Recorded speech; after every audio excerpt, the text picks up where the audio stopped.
Assalamualaikum warahmatullahi wabarakatuh. Selamat jumpa kembali sahabat-sahabat viewer dan subscriber channel Titah Misteri. Kali ini kami akan membawakan sebuah kisah misteri dengan judul Akhir Tragis Pesugihan Babi Ngepet, Harta Seharga Nyawa. Selamat mengikuti.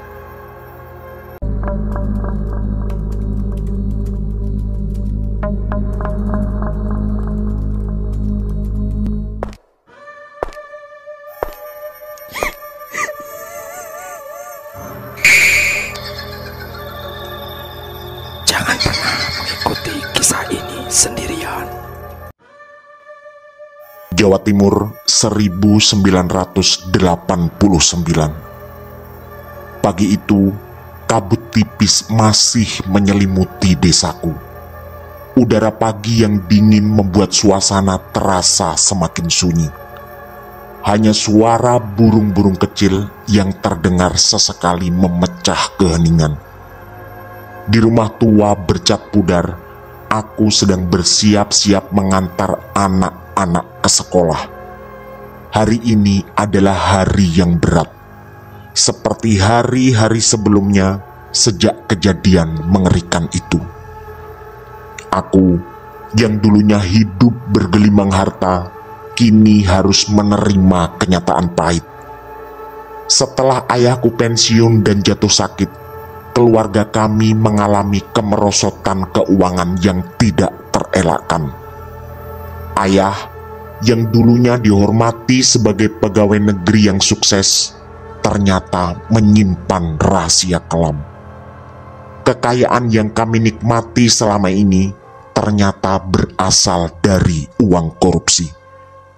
Kejatuhan kami dimulai saat korupsi ayah terbongkar, dan penyakit parah yang dideritanya seolah menjadi karma yang lagi-lagi tidak terelakkan. Setelah menikah dengan Siti, aku menghadapi kenyataan pahit bahwa hidup tidaklah semudah yang kuduga. Kami dianugerahi 3 orang anak, tapi kebahagiaan itu dirusak oleh kenyataan bahwa anak kedua kami, yaitu Lila, terlahir dalam kondisi cacat. Kesulitan hidup membuatku terdesak dan buta akan moral. Demi mendapatkan kembali kehidupan yang nyaman, aku pun nekat melakukan hal yang tak pernah terbayang sebelumnya. Desakan ekonomi dan ketidakmampuan menerima kenyataan hidup yang sulit mendorongku mencari cara cepat untuk kembali kaya. Di suatu malam yang penuh kecemasan, aku teringat cerita tentang pesugihan babi ngepet di sekitar Gunung Kawi. Kabar tentang kekayaan instan dengan harga yang sangat mahal, bahkan mengorbankan nyawa orang yang kita cintai. Aku dan Siti akhirnya sepakat dalam keputusasaan. Keputusan yang sama sekali tidak mudah ini telah melewati pertimbangan berminggu-minggu. Kata Siti, istriku, Lila mungkin justru akan kesulitan menghadapi masa depannya dengan kondisi penuh keterbatasan. Di satu malam yang gelap, kami pergi ke tempat ritual di lereng Gunung Kawi. Dipandu oleh seorang kuncen yang penampakannya terlihat menyeramkan. Kami membawa perlengkapan ritual yang dibutuhkan, kain hitam, lilin, dan sesajen lainnya. Ritual dimulai dengan mantra yang diucapkan oleh sang kuncen dengan suara lirih seakan merasuk ke dalam tulang. Aku mohon maaf, Lila. Begitu bisikku dalam hati saat prosesi berlangsung. Aku sadar, keputusan ini sebenarnya adalah kesalahan besar. Sang kuncen memberikan sebuah kain hitam kepada Siti, sementara aku diminta memakan kotoran dari siluman babi agar kelak bisa mengubah diri. Momen itu menjadi awal dari mimpi buruk yang tak pernah berhenti. Proses ritual berjalan cukup panjang, tapi karena terlalu mengerikan, aku tak sanggup bahkan untuk sekedar menceritakan detailnya. Setelah ritual selesai, hidup kami perlahan berubah. Kekayaan mulai menghampiri kami kembali, tapi dengan harga yang sangat mahal. Lila, anakku yang malang, diambil sebagai tumbal. Sejak saat itu, hidupku tidak pernah tenang. Bisikan gaib sering menghantui malam-malamku. Suara Lila yang memanggil bapak jahat menggema di telinga. Aku mungkin masih sedikit beruntung. Selama menjalankan aksi sesat itu, aku dan istriku selalu aman. Walau tuduhan-tuduhan miring sempat terdengar dari para tetangga, tapi tak pernah bisa mereka buktikan. Suatu hari, dalam keputusasaan dan rasa bersalah yang menyesakkan, aku bertemu dengan seorang ustadz di sebuah terminal bis. Pertemuan yang tidak terduga itu menjadi titik balik dalam hidupku. Ustadz tersebut dengan lembut namun tegas memberiku nasihat dan mengajak kembali ke jalan yang benar. Setiap malam, bayangan Lila terus menghantui. Di sudut ruangan yang gelap, seringkali aku melihat bayangan anak kecil yang menatapku dengan mata penuh kesedihan. Aku tahu itu bukan sekedar imajinasi. Suatu malam, saat hujan deras mengguyur desa, aku mendengar suara tangisan dari arah kamar Lila. Suara yang sangat aku kenal, tapi seharusnya tidak ada. Aku pun memberanikan diri masuk ke kamar itu. Suasana dingin dan gelap segera menyambut.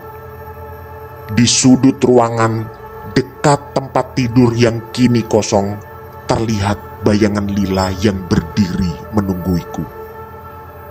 Dengan suara gemetar, aku memanggil namanya. Lila, maafkan Bapak. Bayangan itu perlahan berbalik. Wajahnya tampak pucat dengan mata yang menatap tajam ke arahku. Bapak jahat. Begitu yang diucapkannya dengan suara yang terdengar sangat nyata. Aku terjatuh ke lantai. Dengan ketakutan menyelimuti seluruh tubuhku. Bayangan Lila semakin mendekat, tangannya terulur seolah ingin menyentuhku. Kejadian itu menjadi salah satu puncak dari semua penderitaan. Aku tak bisa lagi tidur nyenyak dan selalu dihantui oleh bayangan anakku. Rasa bersalah yang semakin menumpuk membuatku hampir gila. Dalam kesendirian, seringkali aku mendengar bisikan-bisikan gaib yang menuduhku dan seakan menghukum serta menghakimi atas semua perbuatanku. Hingga suatu hari, dalam keputusasaan yang makin mendalam, kuputuskan untuk mencari ustadz yang pernah kutemui. Aku berharap dia bisa membantuku menebus kesalahan ini. Setelah mencari informasi, akhirnya dia kutemukan di sebuah masjid kecil di kota sebelah. Pertemuan kedua kami penuh dengan air mata dan penyesalan. Ustadz tersebut dengan sabar mendengar ceritaku, kemudian mengajakku untuk bertobat. Kami berdoa bersama, memohon ampunan dan pertolongan dari Allah. Meski berat, perlahan kurasakan sedikit ketenangan. Tapi malam-malam panjang masih dipenuhi oleh bisikan dan bayangan. Di sebuah malam yang gelap, aku terbangun oleh suara langkah kecil di koridor rumah. Suara yang mengingatkanku pada Lila. Dengan jantung berdebar, aku pun mengikuti suara itu. Di ujung koridor, bayangan Lila berdiri mematung. Kali ini wajahnya terlihat lebih jelas, penuh dengan luka di sekujur tubuh dan wajahnya. Aku pun terjatuh terduduk dan menangis terseduh-seduh. Maafkan Bapak Lila, Bapak khilaf. Tanganku terulur mencoba meraih bayangan itu. Tapi bayangan Lila menghilang begitu saja, meninggalkan kehampaan yang sangat menyakitkan. Keesokan harinya, aku pergi ke masjid untuk bertemu Ustadz. Kali ini, kuputuskan untuk melakukan pengakuan yang lebih mendalam. Setelah sholat, beliau memberikan nasihat yang lagi-lagi menenangkan. Pak Ustadz memberitahuku bahwa penebusan dosa tidak hanya melalui doa, tapi juga melalui perbuatan baik dan ketulusan hati. Sejak saat itu, aku pun mulai aktif membantu di lingkungan sekitar, mencoba menebus dosa dengan membantu sesama, terutama anak-anak yang membutuhkan. Setiap kebaikan yang kulakukan, kupersembahkan untuk Lila, anakku yang malang. Meski bayangan dan bisikan masih sering menghantui, aku berusaha keras untuk tetap kuat. Tapi kisah ini belum berakhir. Di suatu malam, saat aku merasa sedikit tenang, sebuah kejadian mengerikan kembali terjadi. Dalam mimpiku, terlihat Lila terperangkap dalam api yang berkobar dan menjerit meminta tolong. Aku pun terbangun dengan keringat dingin membasahi tubuhku. Lalu terdengar suara keras dari luar rumah. Aku segera keluar dan melihat sesuatu yang membuat darahku berhenti mengalir. Rumah tetanggaku terbakar hebat. Api menjilat-jilat atap rumah yang terbuat dari kayu. Dalam kepanikan, aku berlari menuju rumah itu, mencoba membantu memadamkan api bersama warga yang lain. Tapi usaha kami sia-sia. Api terlalu besar untuk dipadamkan dengan cepat. Dalam kekacauan itu, terdengar seseorang berteriak dari dalam rumah. Dengan nekat, aku pun masuk ke sana, mencoba menyelamatkan siapapun yang terjebak. Di dalam rumah yang penuh asap, kutemukan seorang anak kecil yang terjebak di sudut ruangan. Dia adalah Ratih, anak tetanggaku yang dulu adalah teman bermain Lila. Anak itu tampak ketakutan, dengan air mata mengalir di wajahnya. Segera kuraih tangannya dan berusaha membawanya keluar dari rumah. Tapi saat kami hampir sampai di pintu keluar, sebuah balok kayu yang terbakar jatuh dan lalu memisahkan kami. Aku terpelanting dan saat mencoba bangkit, terlihat anak itu perlahan menghilang dalam kobaran api. Suara teriakannya bergema di telingaku dan mengingatkanku pada Lila. Aku berhasil keluar dari rumah dengan luka bakar di beberapa bagian tubuhku. Tragedi itu membuatku semakin terpuruk. Kematian Ratih menjadi bayangan baru yang menghantuiku setiap malam. Aku merasa bahwa ini adalah kengerian yang sengaja ditakdirkan untuk kusaksikan dengan mata kepala sebagai hukuman atas dosa-dosa masa lalu. Pak Gilang, bapaknya Ratih, sangat terpukul dengan kejadian itu. Berkali-kali dia menyandarkan tubuh penatnya dalam pelukanku. Selain sebagai tetangga, kami berdua memang sangat dekat sebagai teman. Hidupku kini menjadi lebih suram. Setiap malam aku selalu terjaga, mendengar bisikan dan tangisan dari dunia lain. Ketenangan yang kuharapkan tidak kunjung datang. Aku terus berjuang, mencoba mencari cara untuk menebus semua kesalahan. Di sebuah malam yang sunyi, aku kembali ke tempat ritual di Gunung Kawi. Dengan tekad kuat, aku berniat menghancurkan segala jejak dari pesugihan. Dalam hati, aku berharap dengan melakukan semua ini bisa kutemukan kedamaian dan menebus kesalahan. Langit malam itu terasa gelap. Hanya cahaya bulan yang redup menerangi jalan setapak yang kulalui. Setiap langkah terasa berat, seolah beban dosa semakin menindih punggungku. Ketika sampai di tempat ritual, suasana terasa berbeda. Tempat itu tampak lebih menyeramkan dibanding sebelumnya.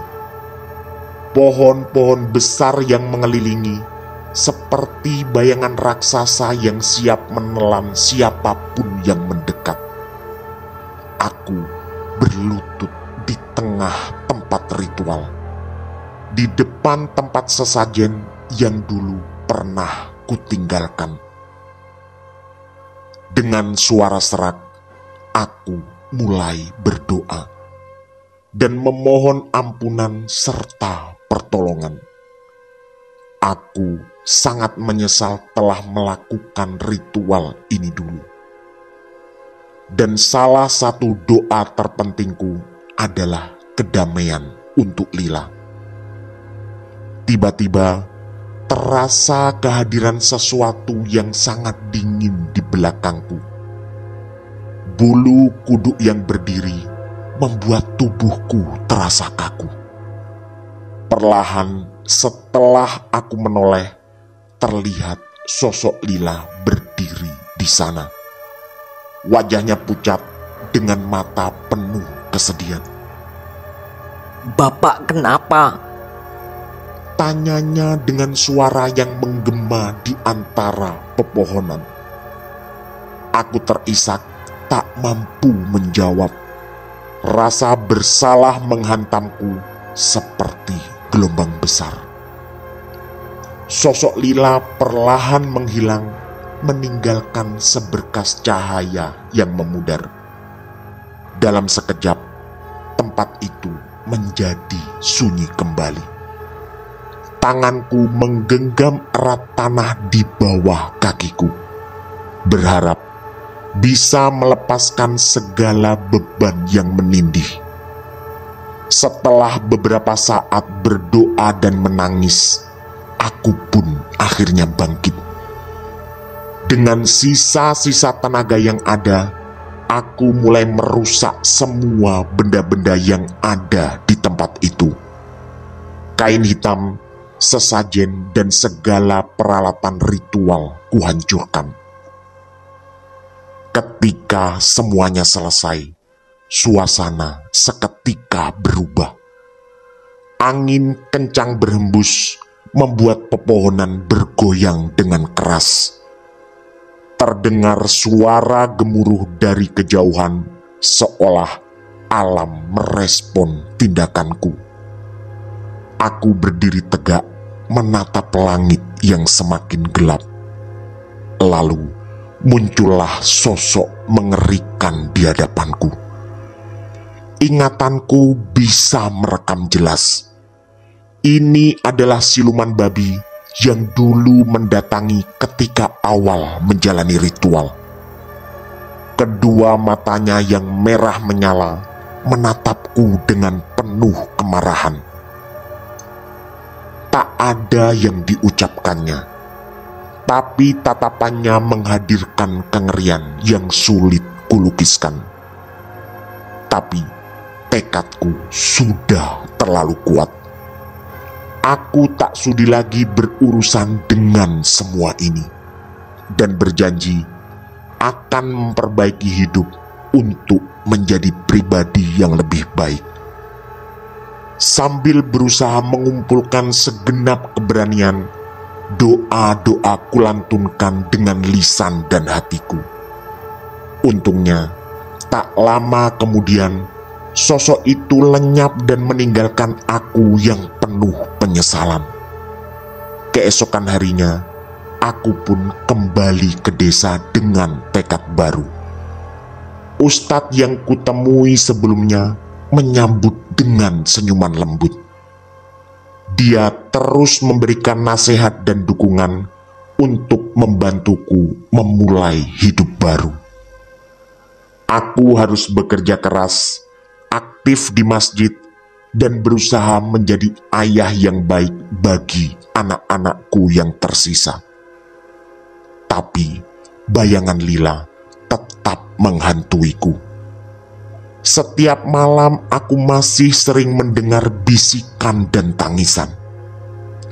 Penebusan dosa ini pasti tidak akan mudah dan memerlukan waktu. Tapi aku tak boleh menyerah. Waktu pun berjalan dan kehidupan kami perlahan membaik. Meski tidak lagi bergelimang harta, kami menemukan kebahagiaan dalam kesederhanaan. Tabunganku yang dulu sangat banyak terus tergerus oleh kejadian-kejadian yang tidak terduga. Mobilku kecelakaan, istriku kecopetan di pasar, dan banyak kejadian lain yang sepertinya dirancang Tuhan untuk mengambil semuanya. Semua itu lalu menyadarkan bahwa tumpukan tabungan memang dulu kurai dengan jalan yang tidak benar. Suatu malam, saat aku sedang duduk di depan rumah dan memandangi bintang-bintang di langit, bisa kurasakan kedamaian yang belum pernah datang sebelumnya. Dalam keheningan malam, lagi-lagi terdengar suara mirip Lila. Dia hanya menangis, dan perlahan terdengar di telingaku, dia juga memberi nasihat agar aku tak pernah lagi mengulangi kesalahan yang sama. Air mata mengalir di pipiku. Kurasakan beban yang selama ini menindih perlahan mulai berkurang. Meski rasa bersalah akan selalu ada, tapi dalam hati aku yakin telah berusaha untuk menebus semua kesalahan. Hidup terus berjalan, dan aku belajar untuk menerima segala yang telah terjadi. Malam itu, hujan turun dengan derasnya dan mengguyur desa kecilku yang kini terasa hampa di hatiku. Sambil duduk sendirian di ruang tamu yang sunyi, kupandangi tetesan air yang mengalir di jendela. Tiba-tiba, terdengar suara derap langkah cepat di teras rumah. Aku pun segera melompat dari kursi. Hatiku berdegup kencang. Ketika pintuku buka, terlihat Siti istriku berdiri di ambang pintu dan basah kuyup oleh hujan. Kenapa kamu keluar malam-malam begini? Ucapku dengan khawatir sambil membantunya masuk ke dalam. Tapi Siti istriku hanya diam dan matanya kosong. Pasti ada yang tidak beres. Dia masih diam dan hanya menatapku dengan tatapan yang membuatku gemetar. Tanpa berkata-kata, dia mulai berjalan ke arah tangga menuju lantai atas. Dengan gelisah, aku pun mengikutinya. Begitu sampai di atas, di lorong gelap yang hanya diterangi lampu redup, Siti berhenti di depan kamar Lila yang kosong. Aku mencoba mendekatinya dan berusaha mengerti apa yang sedang terjadi. Siti tiba-tiba menoleh ke arahku. Wajahnya pucat dan penuh ketakutan. Aku melihatnya.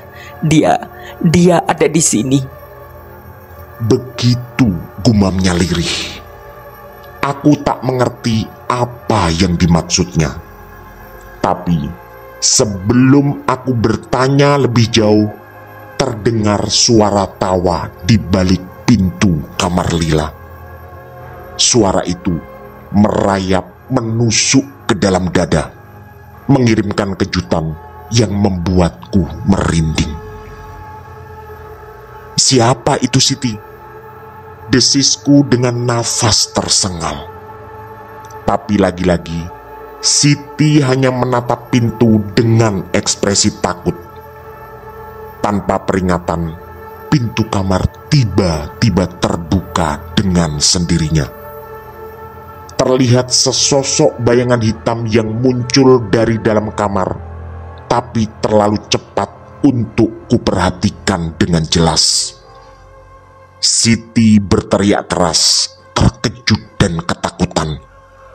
Aku melompat maju, mencoba menariknya menjauh dari bahaya yang mengintai. Tapi sebelum aku bisa menyentuhnya, bayangan itu meraih Siti dengan cepat dan menyeret masuk ke dalam kamar gelap itu. Terdengar suara teriak Siti dalam kepanikan, tapi suara itu lalu hilang di dalam kegelapan. Aku mencoba mengejar, tapi sudah terlambat. Pintu kamar yang tertutup dengan keras menghentikan langkahku. Dengan kekuatan penuh, ku coba membukanya, tapi tidak berhasil. Kamar Lila tiba-tiba terasa seolah memisahkan diriku dengan dunia lain.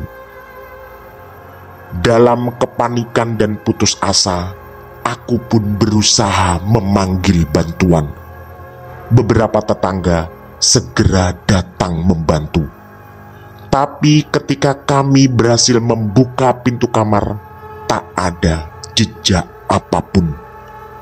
Hanya kamar yang gelap dan kosong, seperti tak pernah dihuni sebelumnya. Siti istriku menghilang tanpa jejak. Aku hancur, terpuruk dalam keputusasaan yang mendalam. Selama berhari-hari, aku mencari Siti dimanapun, dari tempat-tempat yang paling tidak mungkin hingga ke puncak Gunung Kawi. Tapi tak ada tanda-tanda apapun. Suatu hari, aku menitipkan kedua anakku pada salah satu tetangga, dan kuputuskan untuk menuju ke lereng Gunung Kawi sendirian. Entahlah, naluri menuntunku untuk ke sana. Ketika malam hari, kurasakan kehadiran yang aneh di sekitarku. Hujan turun dengan lebatnya dan mengingatkanku pada malam kepergian kepergian Siti. Di lereng Gunung Kawi yang mencekam, terdengar suara Siti yang memanggilku dari kejauhan. "Mas, aku di sini. Aku sudah tenang." Aku pun berlari ke arah suara itu dan memanggil nama Siti sekuat tenaga. Tapi suara itu semakin memudar dan akhirnya hilang ditelan derasnya hujan. Keesokan harinya, setelah pencarian penuh keputusasaan, tubuh Siti ditemukan di sungai kecil di bawah lereng Gunung Kawi. Wajahnya damai, seolah telah menemukan ketenangan yang selama ini dicarinya. Ini tentu tidak masuk akal. Rasanya mustahil istriku berangkat sendiri ke Gunung Kawi tanpa persetujuan. Walau jarak desa kami memang tidak terlalu jauh, hanya sekitar 50 kilo dari tempat di mana jenazah Siti kutemukan. Tapi kesadaran lalu mengingatkanku bahwa kekayaan luar biasa yang pernah kudapatkan juga melalui jalan yang tak bisa dinalar manusia. Kematian tragis Siti meninggalkan luka yang mendalam. Rasanya meruntuhkan harapan untuk memperbaiki semua kesalahanku. Dengan bantuan warga sekitar, jenazah Siti kubawa pulang. Di pemakaman, sambil memeluk kedua anakku, segenap tubuh dan jiwaku terasa hancur berkeping-keping. Hanya mereka berdua yang kemudian perlahan membangkitkan pikiranku dan sampai pada kesimpulan sederhana yang penting, bahwa hidup harus terus berjalan.